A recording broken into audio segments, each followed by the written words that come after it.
Hey everyone, this is Michael from Hungry Bible Study. This is my beautiful mother. Hello. We welcome you to another Bible study with us. If you're new to the channel, we ask that you please do subscribe and smack that notification bell so you don't miss any new uploads, because that's the way YouTube works. If you don't have that notification bell clicked, then you won't receive new notifications each time there's a new video uploaded to this channel. And we ask that you please do like and share this Bible study with others if you enjoyed it and have been edified by it. And don't forget to leave your comments too. Now, we've been doing this series called What is Faith? And I think we're going to continue on that. So we read from the KingJamesBible. And that's what we request that you read from so that you can follow along. I know from personal experience when I did not read the King James Bible that if I was trying to follow along with someone else who was reading and they were reading from the King James, that I had trouble understanding because what I was reading from was worded differently. So that's why we ask that you read from the King James text when you're listening to us. And we also believe that it's the best translation. Yes, and my belief is there is none better. So why would you want to use the best and the most highly regarded? Although not everyone holds that opinion. We recognize that. Now, if you don't have a King James Bible, then you can go to BibleGateway.com and select from their menu there on the right side, their pull-down menu, King James Bible, and then type in Mark 9 verses 14 to 26. Because that's where we're reading from today. And you can see it on my iPad. Sort of. Where I typed it in and selected King James and pressed the search, and here it is. Alright. Mom is going to read first the two verses, and I'll take two verses and rinse repeat. We're starting with verse 14 of Mark chapter 9. And this is Jesus is with his disciples. Mm-hmm. He's not doing all the talking. And when he came to his disciples, he saw a great multitude of scribes about them. And the scribes, great multitude about them and the scribes, questioning with them. So the scribes, I guess, were the people that wrote things on the scrolls, and they were questioning the disciples. And we're going to call them scribblers. Yeah, I like that. Okay. And 15. And straightway, all the people, when they beheld him, meaning Jesus, were greatly amazed, because they knew who he was, and running to him, saluted him. Yeah. Even back then, they had a form of respect when they saw, I guess you could say, a dignitary. Sounds good. Verse 16 and 17 are mine. And he, it's Jesus, asked the scribes, "What question ye with them?" And one of the multitude answered and said, "Master, I have brought unto thee my son, which hath a dumb spirit." So Jesus is recognized as master here in verse 17. Mm-hmm. Master of what though? That he brings to him his kid with a dumb spirit. So suppose I'm going to say that he thinks that Jesus is master over all spirits, not necessarily a Messiah or deliverer, but master over all spirits. And he probably is saying he is his master, and he considers himself the servant, because they all were saluting him, and Possibly. Yeah. Yeah, the next two. 18. Yes. Okay. And whensoever or wheresoever he taketh him,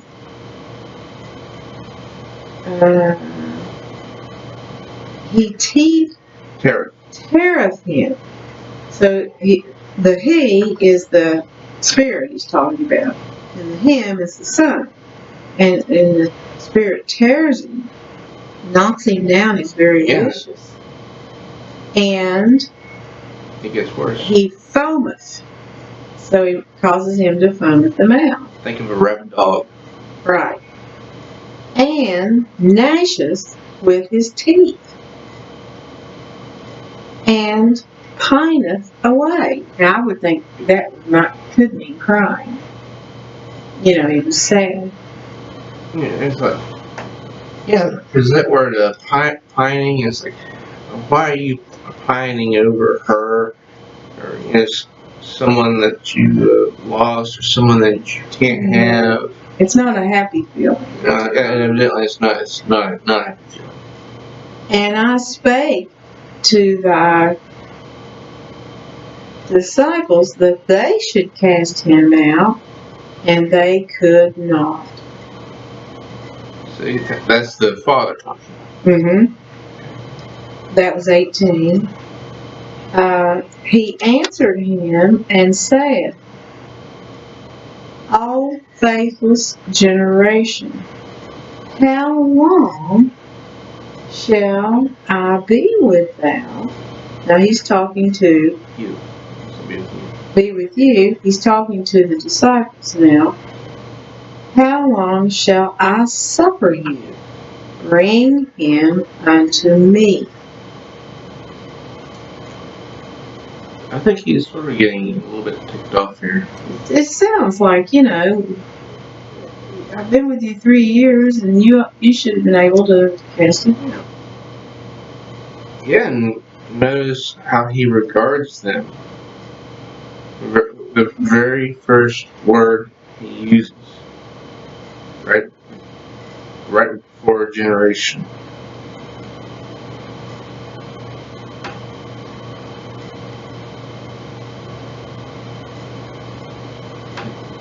It didn't disappear.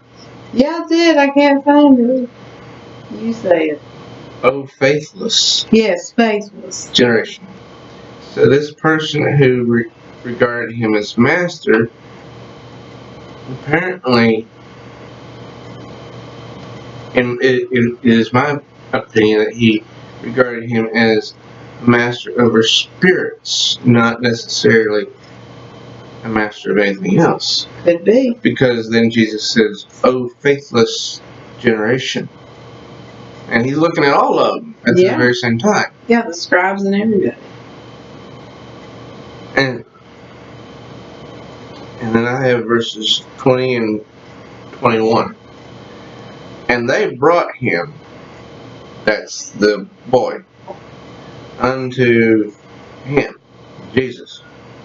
And when he, Jesus, saw him, the boy, straightway the Spirit tear him, T-A-R-E, and he fell on the ground and wallowed, foaming.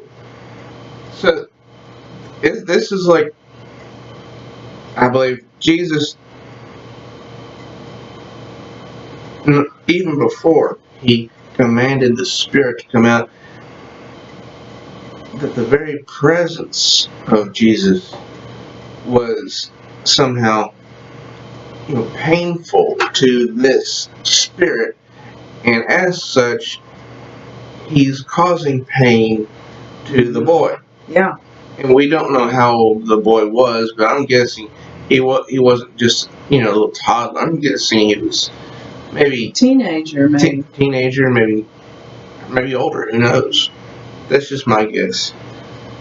And verse 21 says, and he, Jesus, asked his father, how long is it since this, referring to the spirit, I believe, came unto him? And notice that Jesus does not refer to the spirit as a spirit. He just refers to it as this. Almost like he's degrading the spirit. You're less than a spirit. You're just nothing. Even though Jesus does not say that verbatim here on the page, that's what I get from the verse. Like it says, and he asked his father, how long is it ago since this came unto him? And he said, of a child. So that could possibly mean that the moment the boy came out of his mother, he was possessed. Could be, or a child might be 2 or 3, 4 years old, or a toddler. But either way, it's been going on a long time. This spirit has been with him for a long time. Yes, you're right, and that might be why that the spirit was tearing at the boy, because I'm just speculating, ladies and gentlemen. Perhaps the spirit had become comfortable in the boy. Yeah, he didn't want to leave. And it had become that the boy had become like his home, someplace that perhaps he found to be safe. So he didn't, as you said, he didn't want to leave. But perhaps as the boy grew and aged, maybe this spirit caused him to be more than rambunctious or rebellious. Maybe it caused him to be something, much worse.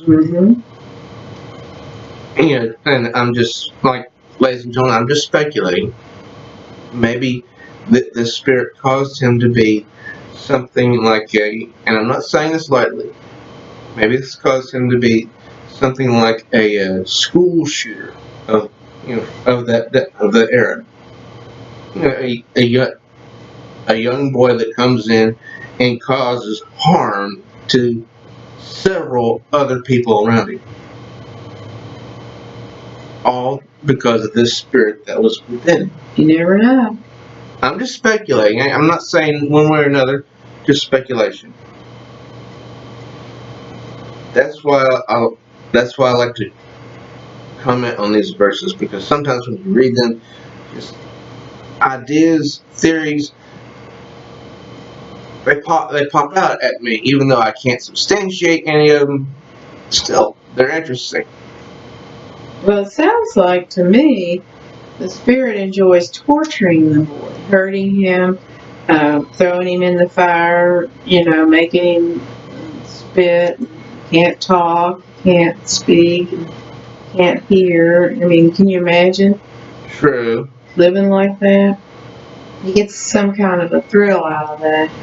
Okay, 22. And oftentimes it had cast him into the fire and into the waters. So, I mean, this child has had to be watched all the time to keep him from, being killed. To destroy him. The spirit is trying to destroy the boy. But if thou canst do anything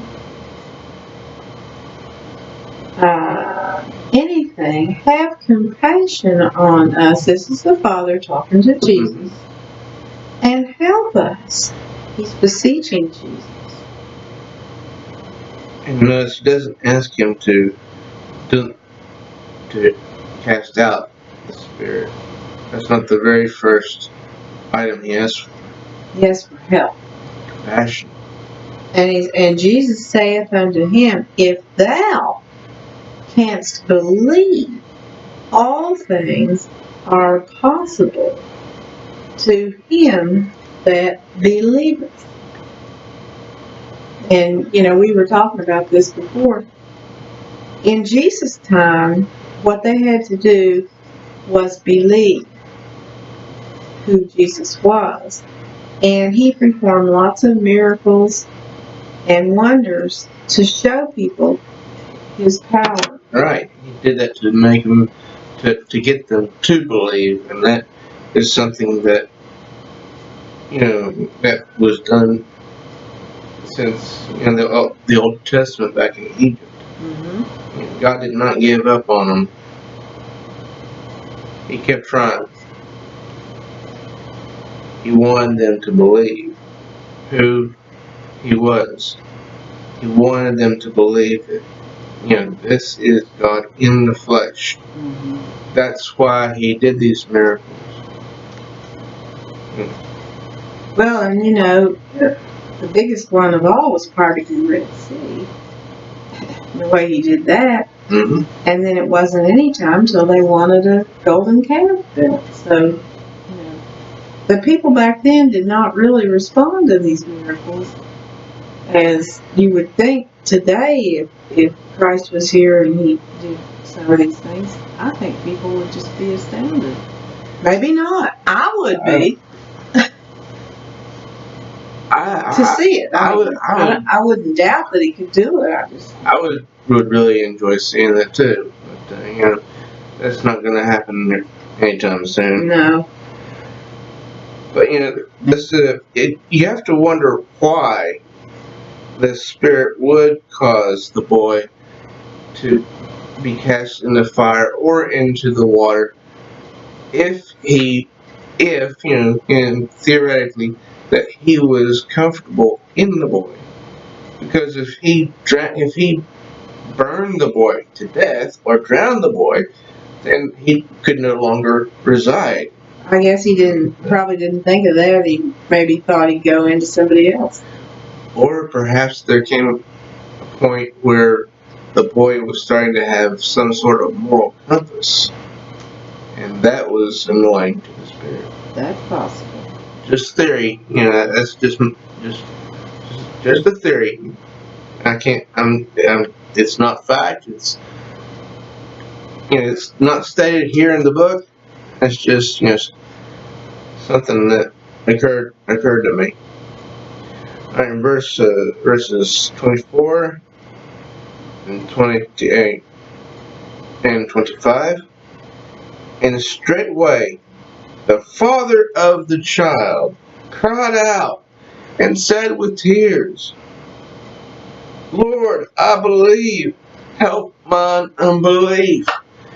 Now, this series is called What is Faith? And, belief and trust have to do with faith. Mm-hmm. So right here we see a change in the father. Mm-hmm. First, back in verse 17, the father regarded Jesus as master. Mm-hmm. A master is someone who is over or another person, is like an overlord, who is much stronger or more learned and in charge of the other than the other person. In this respect, the Father did not have to believe in order for Jesus to be master. He just had to do what Jesus said. Mm-hmm. But when we get down here to verse 24, there's a change in the Father, because it says, and the father of the child cried out and said with tears, "Lord, I believe." See, it doesn't say master. He said Lord, which is a very different word than master. Mm-hmm.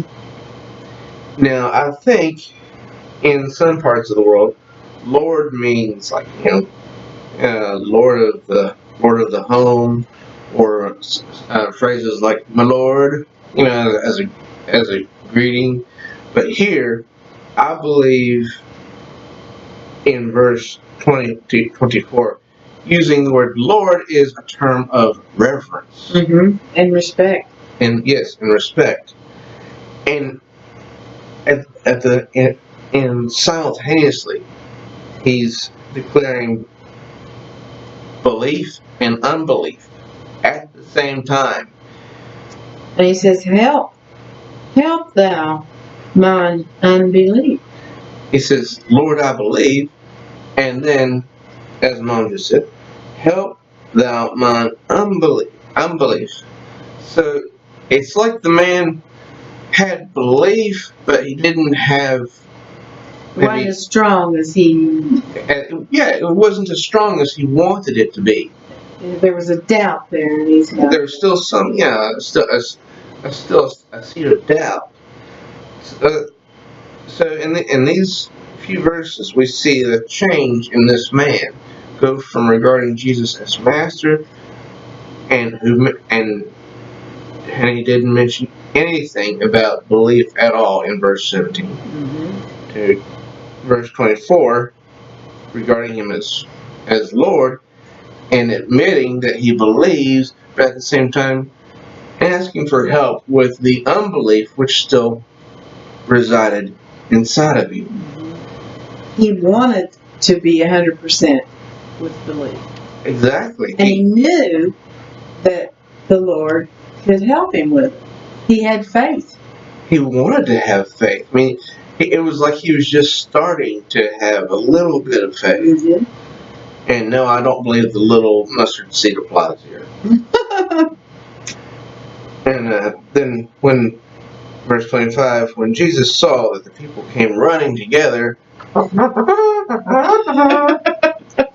he rebuked the foul spirit, saying unto him. Now the spirit is regarded as a him, not just a this. Mm-hmm.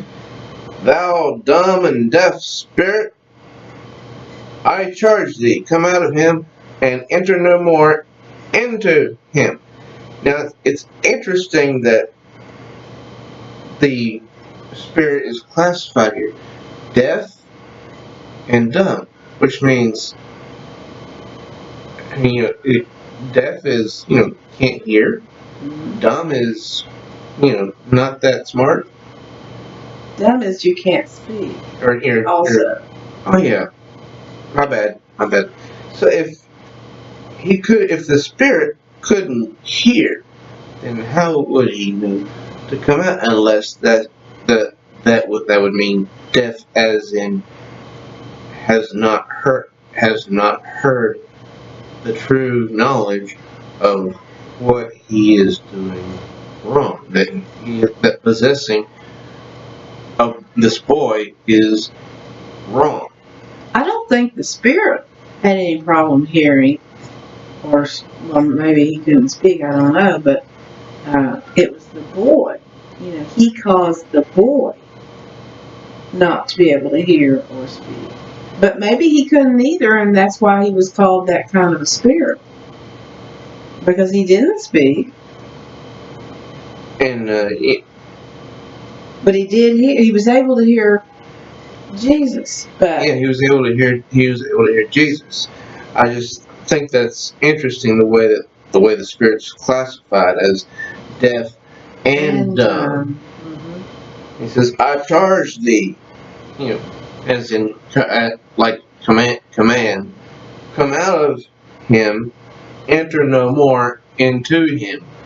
Because there are examples in the four, Matthew, Mark, Luke, and John, of spirits going back to where they were even after they were cast out, and such kind of stuff like that.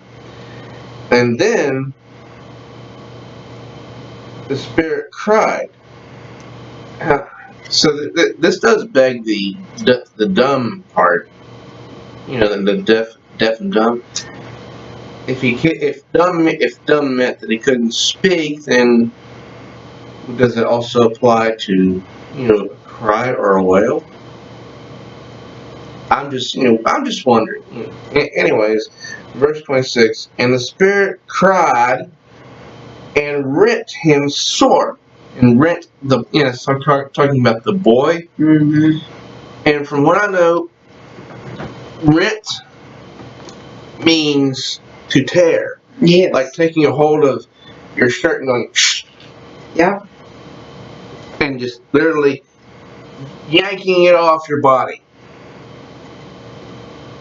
And he's rent the boy sore. Instead of grabbing his cloak, he grabbed a hold of, I would say, the boy's skin. Yeah, his arms and stuff. And jerked the skin probably off of him. Ew.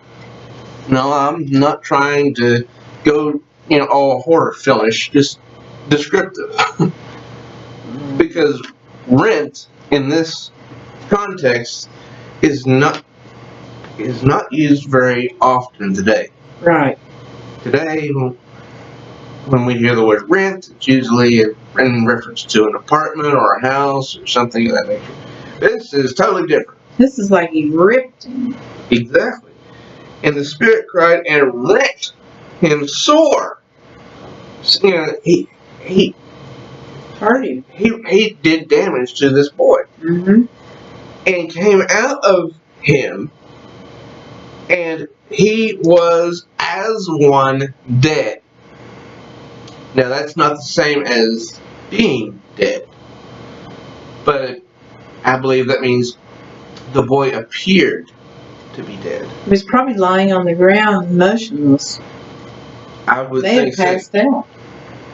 Lost consciousness. Mm-hmm. Insomuch that many said, he is dead. And I will go. Yeah. And with I'll read verse 27 because that does, sort of Wrap it up. But Jesus took him, that meaning the boy, by the hand and lifted him up, and he arose. He did not pick the boy up with both hands. He just took him by the hand and helped him up. The boy had to use both feet. Mm-hmm. So that was the proof the formerly spirit-possessed boy is not dead.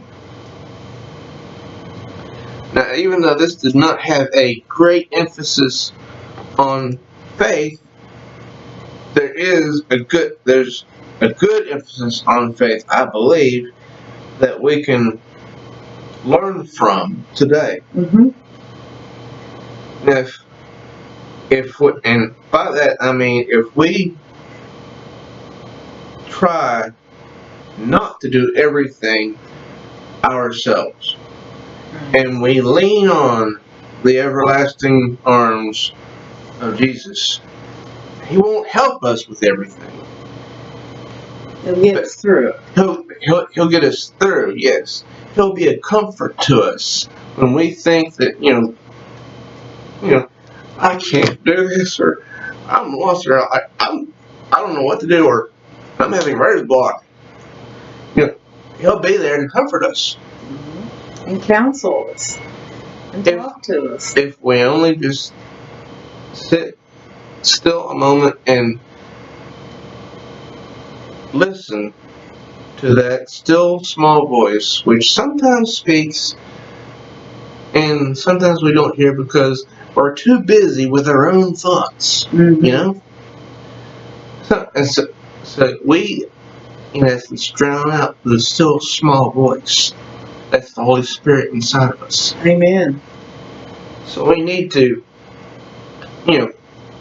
calm ourselves when we reach these points of, confusion or, fear, or, right, or having a block like in if you're writing or trying to create something, we just need to be still for a little bit and let the Holy Spirit speak so we can hear. And He will, and He does. But we have to be willing to be a servant to God and listen to the Holy Spirit. Yes, you're totally right. We have to be willing to listen, to have the want to hear what the Holy Spirit has to say to us. And I know I've said this before in some of the videos that when we're growing up, our parents tell us, now be a big girl, be a big boy, you can do this, take care of this yourself, now when you grow up, you're going to have to work and blah, blah, blah. And well, I think we grow up thinking we have to take care of ourselves. And to a certain point, we do. But God guides us. And He wants to be part of our life. He wants to have a relationship with us and help us. Very true. And we need help because we don't always have all the right answers. We almost never have the right answers. And so, you have to listen to the Holy Spirit.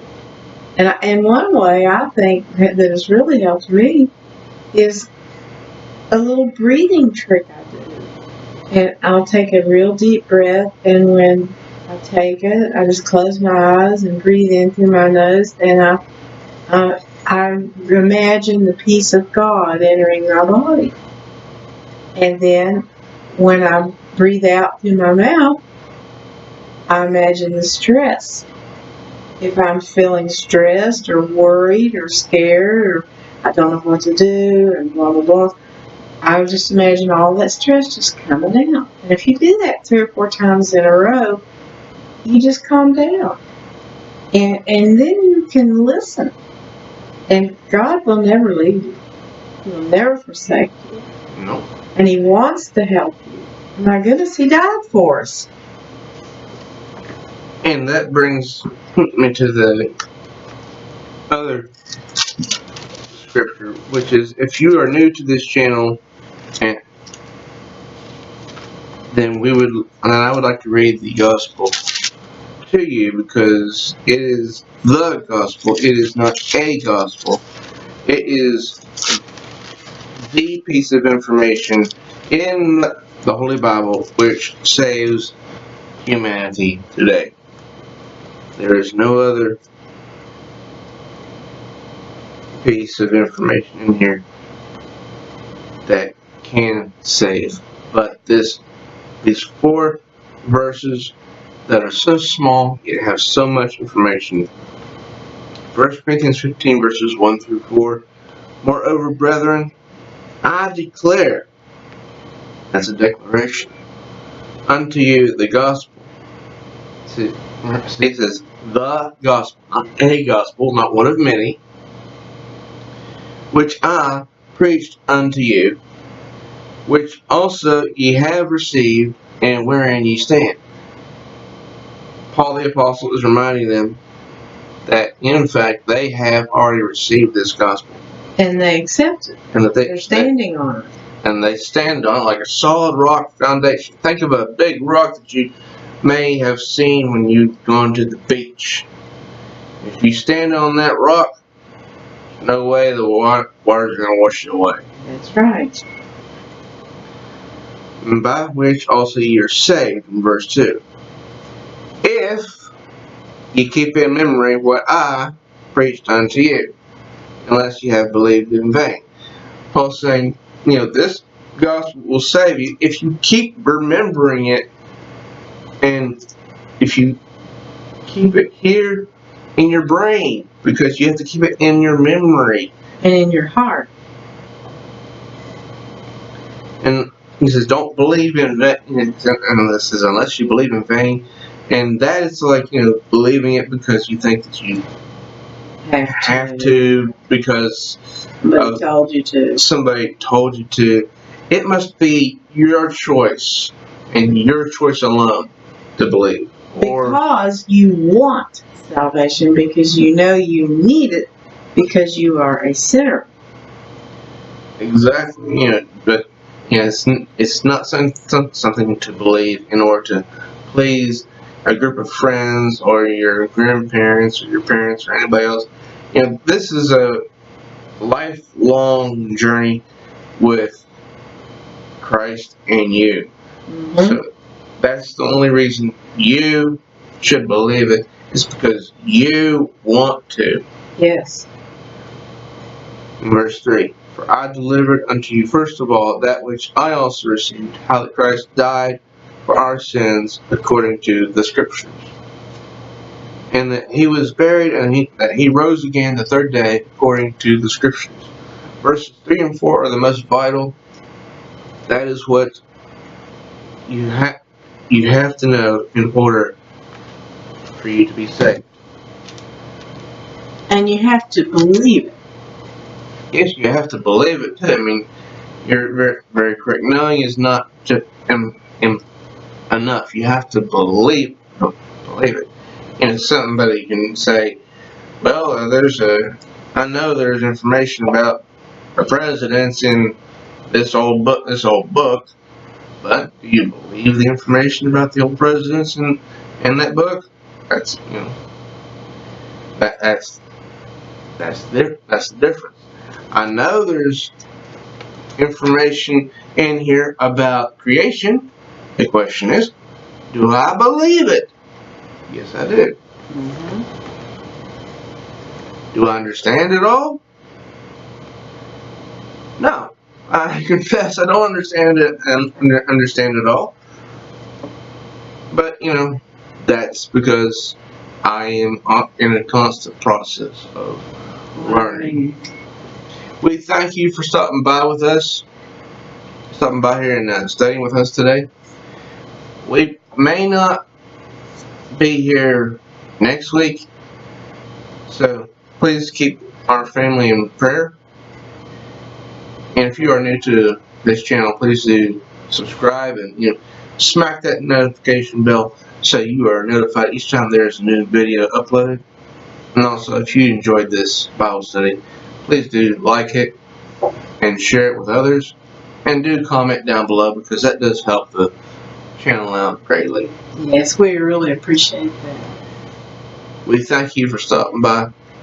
So till next time, ladies and gentlemen, you have a great week, and we'll see you again.